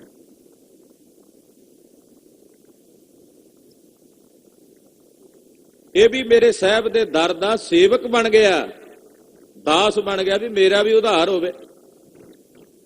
ਜਿੱਥੇ ਜੋੜੇ ਨੇ ਉੱਥੇ ਵਸਿਆ ਕਰਦਾ ਕੀ ਮਤਲਬ ਹੈ? ਇਹਦਾ ਕੀ ਸਿਧਾਂਤ ਹੈ? ਕਈ ਕਹਿੰਦੇ ਆ ਵੀ ਜੋੜਿਆਂ ਦੇ ਵਿੱਚ ਕਲਯੁਗ ਜਿੱਥੇ ਜੋੜੇ ਉਤਰਦੇ ਉੱਥੇ ਵਸਦਾ, ਤਦੇ ਤੋਂ ਉੱਥੋਂ ਜੁੱਤੀਆਂ ਚੋਰੀ ਹੁੰਦੀਆਂ ਨੇ। ਪਰ ਇਹਦੇ ਵਿੱਚ ਇੱਕ ਸਿਧਾਂਤ ਹੈ। ਸਿਧਾਂਤ ਕੀ ਹੈ? ਕਿ ਕਲਯੁਗ ਚੋਂ ਮੁਕਤ ਹੋਵੇਗਾ ਜਿਹੜਾ ਦਾਸਾ ਭਾਵ ਆਪਣੇ ਹਿਰਦੇ 'ਚ ਰੱਖ ਕੇ ਨੀਵਾਂ ਬਣ ਕੇ ਰਹੇਗਾ। ਇਹਦਾ ਮਤਲਬ ਇਹ ਹੈ, ਚਲੋ ਉਹਦੇ ਅਰਥ ਅੱਗੋਂ ਅੰਦਾਜ਼ੇ ਭਾਵੇਂ ਵੱਖੋ ਵੱਖਰੇ ਢੰਗ ਨਾਲ ਕੋਈ ਜਿੰਨੇ ਮਰਜ਼ੀ ਕਰ ਲਵੇ, ਪਰ ਚਰਨ ਧੋਏ ਰਹਿ ਰਾਸ ਕਰ। ਬਸ ਆਹ ਜਿਹੜੀ ਪ੍ਰਵਿਰਤੀ ਹੈ ਕਲਯੁਗ ਵਿੱਚ, ਜਿਨ੍ਹਾਂ ਦੀ ਉਹ ਮੁਕਤ ਹੋਣਗੇ ਦਾਸਾ ਭਾਵ ਵਾਲੇ। ਤੋ ਕਹਿੰਦੇ ਇੱਕ ਪੈਰ ਉਹ ਵੀ ਹੁਣ ਤਾਂ ਟਿਕੇ ਜੇ ਮੇਰਾ ਸੁਆਮੀ ਟਿਕਾਵੇ। ਗੁਰ ਸ਼ਬਦ ਕਮਾਇਆ ਔਖਦ ਹਰ ਪਾਇਆ, ਹਰ ਕੀਰਤ ਹਰ ਸਾਂਤ ਪਾਏ ਜੀਓ। ਜਿਨ੍ਹਾਂ ਨੇ ਗੁਰ ਸ਼ਬਦ ਦੀ ਕਮਾਈ ਕੀਤੀ ਉਹਨਾਂ ਨੂੰ ਔਸ਼ਧੀ ਮਿਲ ਗਈ ਹੈ। ਇਹ ਐਸੀ ਔਸ਼ਧੀ ਹੈ ਜਿਸ ਦੁਆਰਾ ਹਰੀ ਦੀ ਪ੍ਰਾਪਤੀ ਹੁੰਦੀ। ਹਰੀ ਦੀ ਕੀਰਤੀ ਕਰਦਿਆਂ ਹੈ ਭਾਈ ਤੁਹਾਡੇ ਹਿਰਦਿਆਂ ਨੂੰ ਸ਼ਾਂਤੀ ਪ੍ਰਾਪਤ ਹੋਵੇਗੀ। ਹਰ ਕੀਰਤ ਰੁਤ ਆਈ, ਹਰ ਨਾਮ ਵਡਾਈ, ਹਰ ਹਰ ਨਾਮ ਖੇਤ ਜਮਾਇਆ। ਕਲਯੁਗ ਦੀ ਜਿਹੜੀ ਇਹ ਰੁੱਤ ਹੈ ਕੇਵਲ ਹਰੀ ਦੀ ਕੀਰਤੀ ਕਰਨ ਦੀ ਰੁੱਤ ਹੈ। ਇਹਦੇ ਚ ਕੇਵਲ ਪਰਮੇਸ਼ਰ ਦਾ ਨਾਮ ਜਪਣਾ, ਨਿਰੰਕਾਰ ਦੀ ਕੀਰਤੀ ਕਰਨੀ, ਇਹੀ ਰੁੱਤ ਹੈ ਕਲਯੁਗ ਦੀ। ਇਹਦੇ ਵਿੱਚ ਇਹੀ ਬੀਜ ਬੀਜਿਆ ਜਾਣਾ ਹੈ। ਅਬ ਕੱਲੂ ਆਇਓ ਰੇ ਇੱਕ ਨਾਮ ਬੋਵਹ ਬੋਵਹ।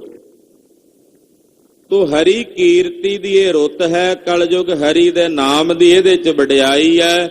ਜਿਹੜੇ ਹਰੀ ਦਾ ਨਾਮ ਜਪਣਗੇ ਉਹੀ ਆਪਣਾ ਖੇਤ ਜਮਾਉਣਗੇ, ਉਹਨਾਂ ਦੀ ਫਸਲ ਉਗਣੀ ਹੈ। ਜਿਹੜੇ ਨਾਮ ਦਾ ਬੀਜ ਬੀਜਣਗੇ, ਜਿਹੜਾ ਮੌਸਮ ਹੋਵੇ, ਹੁਣ ਅੱਜ ਕੱਲ ਦੇ ਸਮੇਂ ਦੇ ਵਿੱਚ ਆ ਬਾਹਰ ਕੜਕਦੀ ਧੁੱਪ 'ਚ ਕੋਈ ਕਣਕ ਬੀਜੇ,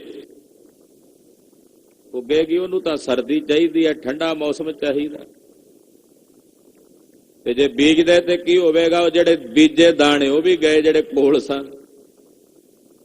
ਲਾਭ ਤਾਂ ਕੀ ਹੋਣਾ ਸੀ? ਜਿਹੜਾ ਪੱਲੇ ਸੀ ਉਹ ਵੀ ਜਾਂਦਾ ਰਿਹਾ।